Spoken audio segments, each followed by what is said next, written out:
Terima kasih Anda masih bersama Sapa Indonesia Akhir Pekan. Saya mau ke Mas Reza. Mas Reza, kita mau belajar dari setiap kasus yang ada ya supaya bisa mencegah lebih awal. Kalau dari kasus yang di Nia sendiri, Mas Reza, ibu membunuh 3 anak. Bagaimana mungkin seorang ibu bisa melakukan itu? Sesuatu yang di luar nalar. Dari perspektif ilmu Anda, apa yang Anda lihat? Ya, peristiwa yang sama juga sebetulnya tidak terjadi ketika dilakukan oleh seorang ayah. Jadi siapapun orang tuanya, baik itu ayah maupun ibu, tidak sepatutnya melakukan perbuatan keji sedemikian rupa.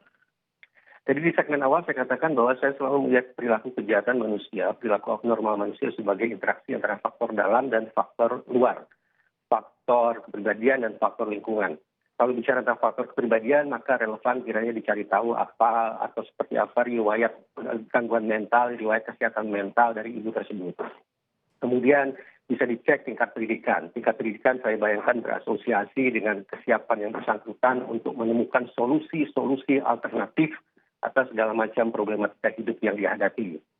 Demikian pula, adakah kemungkinan penyalahgunaan narkoba? Faktor-faktor kepribadian, faktor-faktor dalam macam itu harus dicari. Nah, pada saat yang sama, faktor situasi juga harus dieksplorasi.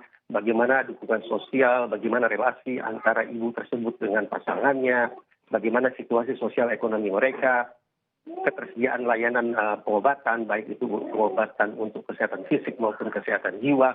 Kedua hal itu harus terisik, Pak. Adakah sebenarnya mungkin bisa juga orang awam melihat tanda-tanda atau gerak-gerik yang bisa ditunjukkan sehingga itu bisa dicegah sebenarnya, Mas Reza? Salah satu hal yang akan kemudian perlu dicermati adalah perubahan perilaku atau perubahan tabiat secara mendadak. Misalnya seseorang yang semula semangat atau bergairah bersosialisasi, tiba-tiba saja memilih untuk mengurung diri. Yang semula selera makannya bagus, tapi kemudian tiba-tiba tidak tertarik lagi untuk mencicipi makanan apapun. Yang semula terlihat riang gembira, kemudian tiba-tiba berubah menjadi tampak depresif. Perubahan perilaku yang sekonyong-konyong macam itu merupakan salah satu penanda yang perlu dicermati. Adakah kemungkinan perubahan pola hidup secara ekstrim yang juga berpengaruh pada akhirnya terhadap kesehatan jiwa individu per individu? Itu faktor yang dari dalam yang bisa dicegah ya, Mas Reza ya? Ya. Faktor dalam. Kalau faktor situasi tadi saya katakan, keberadaan virus ini ternyata juga memunculkan wabah berikutnya, yaitu bukan hanya wabah penyakit fisik dalam arti kata COVID-19, tapi juga wabah kerisauan sosial, wabah Faktor ekonomi keresahan juga. di tengah-tengah masyarakat, ya, dan masalah-masalah sosial ekonomi, masalah pendidikan dan seterusnya. Oke, kalau dari faktor dari dalam soal kesehatan jiwa sendiri, nah kalau dari Kemenkes sendiri, Dok, sudah apa langkah-langkah yang sudah dilakukan untuk menjadi langkah preventif untuk mencegah meningkatnya terus angka gangguan kesehatan mental? Ya, jadi kita sudah melakukan berbagai upaya ya Mbak. Misalnya kita melakukan informasi dan edukasi kepada masyarakat tentang masalah kesehatan jiwa ini. Jadi kita awali dengan menyusun namanya pedoman dukungan kesehatan jiwa dan psikososial, dan kita harapkan dukungan kesehatan jiwa dan psikososial ini bisa diimplementasikan di setiap tingkat masyarakat, mulai dari di masyarakat secara umum melalui komunikasi risiko ya, dan dukungan psikososial, karena memang informasi-informasi yang banjir seperti ini ya, yang kemudian membuat masyarakat juga semakin cemas gitu kalau mereka tidak bisa memilah mana informasi yang akurat, yang valid, dan mana informasi yang tidak valid, sehingga kita perlu memberikan informasi yang akurat kepada masyarakat ya, yang tujuannya memberikan informasi tapi tidak menimbulkan ketakutan dan kecemasan, karena dari data yang kami dapat dari konseling-konseling yang dilakukan kepada masyarakat, sebagian sumber kecemasan mereka ini begitu mereka melihat atau membaca berita-berita gitu tentang COVID ini, yang kemudian mereka bingung ini apakah berita ini benar atau tidak. Ya, kemudian kita juga selalu melakukan sosialisasi tentang masalah kesehatan jiwa di masa pandemi ini pada setiap level dan melalui berbagai media. Kemudian kita juga membentuk namanya tim dukungan kesehatan jiwa dan psikososial mulai dari tingkat provinsi. Kita harapkan nanti ada dukungan dari pemangku wilayah di provinsi untuk melakukan dukungan kesehatan jiwa dan psikososial ini. Kita juga memberikan layanan psychological first aid ya, pertolongan pertama psikologi yang bisa diakses oleh seluruh masyarakat melalui line 119 extension 8, atau bisa download aplikasi Sehat Jiwa namanya, nanti bisa di-download di aplikasi Android. Di situ ada menu konseling yang bisa dimanfaatkan oleh pasien. Nah, sekarang ini ada kecenderungan masyarakat yang memanfaatkan layanan konseling kami ini juga semakin lama semakin meningkat. Dan ternyata dari masalah-masalah yang disampaikan tidak hanya masalah-masalah yang terkait COVID saja. karena memang masyarakat kita masih stigmanya masih sangat tinggi, sehingga mereka kalau mereka ada masalah-masalah psikologis, mereka itu enggan datang ke tenaga profesional, ke psikolog maupun ke psikiater ya, karena mereka takut distigma sebagai orang dengan sakit jiwa begitu ya. Nah, sehingga dengan adanya layanan-layanan konseling melalui telepon atau melalui chat ini, ternyata mereka jadi bisa bebas untuk curhat begitu. Sehingga hanya separuh yang curhat berkaitan dengan masalah COVID. Tapi yang separuh lagi, bahkan 60% itu adalah curhat tentang masalah-masalah psikologis yang mereka alami di luar masalah COVID. Masalah keluarga, ya, masalah kekerasan dalam rumah tangga, masalah-masalah yang lain yang tidak berhubungan secara langsung dengan COVID. Jadi bisa kita simpulkan bahwa memang kebutuhan masyarakat akan layanan kesehatan jiwa itu sebenarnya tinggi, tapi karena adanya stigma di masyarakat, mereka jadi enggan untuk meminta pertolongan gitu, sehingga Semoga konseling melalui telepon bisa menjadi jawaban begitu ya. Ya, salah satu Tapi jawaban. cukup terjangkaukah, Dok? Mereka, Untuk bisa diakses oleh masyarakat cukup terjangkaukah untuk bisa? Ya, karena memang konselornya di 119 Extension 8 ini ada di seluruh wilayah Indonesia, jadi dari manapun bisa diakses. Dan memang walaupun sekarang belum 24 jam sampai jam 9 malam, itu pun sudah cukup banyak yang memanfaatkan layanan konseling ini.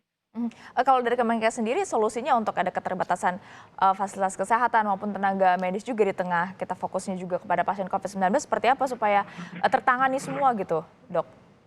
Ya, jadi tadi yang sudah saya jelaskan, satu mendekatkan layanan ke layanan primer, sehingga mereka tidak perlu datang ke rumah sakit jiwa misalnya, tapi cukup bisa datang ke layanan primer. Tentu apabila ada kasus-kasus yang memerlukan rujukan akan dirujuk, atau kalau misalnya dokter puskesmas mengalami kesulitan, bisa konsultasi kepada psikiater dengan telekonsultasi. Jadi menggunakan video call. Kemudian yang kedua adalah pelayanan yang dilaksanakan secara daring. Jadi sudah ada surat edaran dari Menteri Kesehatan untuk bisa dilakukan layanan secara daring selama masa pandemi COVID-19 ini. Itu yang rawat jalan, tapi kalau yang butuh pengawasan 24 jam seperti apa, Dok? Kalau yang butuh perawatan tentu tetap harus dirawat, tapi memang harus dilakukan pemilahan kasus begitu. Selama masih bisa ditangani di rumah, kita melakukan kunjungan rumah. Atau masih bisa ditangani di puskesmas, Kalau emergensi sekali baru dibawa ke rumah sakit. Seperti itu, Mbak. Oke, saya mau ke Bu Alim selanjutnya. Bu Alim, kalau dari Komnas Perempuan sendiri, apa saja tindak lanjut yang sudah dilakukan dari kasus-kasus yang tadi sudah diterima yang juga meningkat di tengah pandemi COVID-19? Salah satunya juga yang kerap kali dinyatakan oleh Komnas Perempuan masih menjadi kendala adalah proses pembuktian. Nah, proses hukumnya selama ini sudah berjalan seperti apa, Bu Alim? Baik, terima kasih. Upaya-upaya yang dilakukan oleh Komnas Perempuan itu baik dari pencegahan, ya, kemudian juga pemulihan, ya, dan juga pemantauannya itu coba dilakukan oleh Komnas Perempuan. Yang pencegahan adalah kita bekerja sama dengan berbagai macam pihak, jaringan masyarakat sipil, akademisi, tokoh agama untuk bagaimana menawarkan ya pemikiran-pemikiran yang tidak merugikan kepada perempuan dan juga penafsiran-penafsiran agama yang moderat progresif begitu. Yang mana salah satu contohnya adalah pekerjaan rumah tangga dan pengasuhan itu adalah tanggung jawab bersama, bukan hanya tanggung jawab ibu itu. Kemudian dari sisi pelayanan ya, dari sisi bagaimana pengaduan dan lain sebagainya itu bagaimana kita berinovasi untuk mengintegrasikan tentang daring dan luring itu dan juga mendorong jaringan masyarakat sipil mitra Komnas Perempuan yang punya pengada layanan untuk menerapkan sedemikian rupa. Dari data riset yang dilakukan oleh Komnas Perempuan, pengada layanan yang non pemerintah itu lebih banyak dikunjungi daripada yang pemerintah. Hal ini karena terkait dengan fleksibilitas daripada waktu dan juga layanan ya yang dipunyai oleh lembaga layanan non pemerintah. Kemudian dari sisi pemulihan kita sangat mendorong bagaimana korban yang ada ya itu mempunyai mendapatkan layanan baik konseling maupun medis ataupun hukum dan juga agama ya, yang mana ini diharapkan untuk kemudian menjadi program-program pemulihan di dalam mengatasi korban yang ada. Dan yang tidak kalah pentingnya adalah bagaimana kita mendorong payung hukum yang komprehensif yang dapat mengakomodir segala macam bentuk jenis kekerasan yang dialami oleh perempuan. Bu Alim, jadi menurut Komnas Perempuan sendiri faktor-faktor apa yang paling tidak bisa dicegah agar tingkat kasus kekerasan terhadap perempuan ini bisa tidak meningkat lagi, bisa menurun? Ya, faktor apa yang harus segera dicegah supaya tidak menurun adalah menurut saya terkait dengan bagaimana jaminan ketidakberulangan ya. Ketidakberulangan ini dalam arti korban itu merasa aman, tidak mengalami perlakuan yang sama, dan juga pelaku itu tidak melakukan hal yang sama pada korban-korban yang lain gitu. Kemudian juga ketika ada jaminan hukum yang jelas, maka kita harapkan itu pencegahan ya, itu terjadi begitu. Karena itu ya sekali lagi bagi Komnas Perempuan, RUU penghapusan kekerasan seksual misalnya, itu adalah sesuatu yang sangat-sangat penting untuk segera dibahas dan disahkan. Oke, terakhir Mas Reza, tadi Anda mengatakan salah satu tindak kejahatan yang perlu diwaspadai adalah kejahatan berbasis online. Selain itu, jenis-jenis kejahatan apa yang perlu kita waspadai juga yang bisa dilakukan oleh masyarakat untuk bisa mencegah angka kriminalitas ini terus meningkat?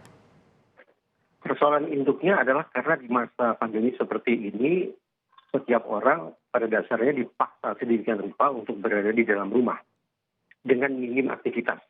Aktivitas yang semula beragam, sekarang aktivitas jadi sedemikian monoton. Ditambah lagi berada di dalam rumah dengan kondisi jemu, dengan kondisi stres sedemikian rupa, bala bantuan itu sulit untuk masuk. Kenapa? Karena orang-orang di dalam rumah yang barangkali membutuhkan pertolongan atau membutuhkan bantuan, suara mereka tidak cukup sampai keluar. Karena tanda petik mereka berada di dalam penguasaan pihak-pihak yang mungkin saja melakukan victimisasi terhadap mereka. Dan pihak-pihak itu tak lain tak bukan adalah sama orang dekat, sama anggota keluarga. Baik itu ayah, ibu, maupun anak-anak, maupun siapapun yang berada di dalam rumah tersebut. Nah, memastikan bahwa katakanlah di tingkat wilayah terkecil semacam tingkat RT ada semacam satgas yang selalu menyambangi masyarakat secara rutin, mengetuk pintu satu persatu, tidak hanya berfokus pada siapa saja di rumah ini yang terkena COVID, tidak hanya seperti itu, tetapi coba menakar bagaimana ketentraman atau kebutuhan-kebutuhan sehari-hari di keluarga tersebut bisa terpenuhi atau tidak. Karena kalau kebutuhan sehari-hari itu sudah menjadi persoalan dan itu tidak segera mungkin diintervensi, maka justru akan muncul keresahan-keresahan baru, bahkan muncul kejahatan-kejahatan baru yang sesungguhnya tidak ada sangkut pautnya dengan pandemi secara langsung. Tidak ada hubungannya dengan virus, tapi persoalan-persoalan yang sesungguhnya sekali lagi sudah kita hadapi sejak sekian waktu silam. Jadi perlu ada pengawasan dan pengamanan dalam skala mikro seperti itu ya Mas Reza ya? Perlibatan masyarakat secara lebih maksimal. Oke, baik, terima kasih Mas Reza, Dr. Siti dan juga Bu Alim atas waktu di Sapa Indonesia akhir pekan. Sehat selalu Bapak Ibu. Sehat selalu juga Mbak. Terima kasih.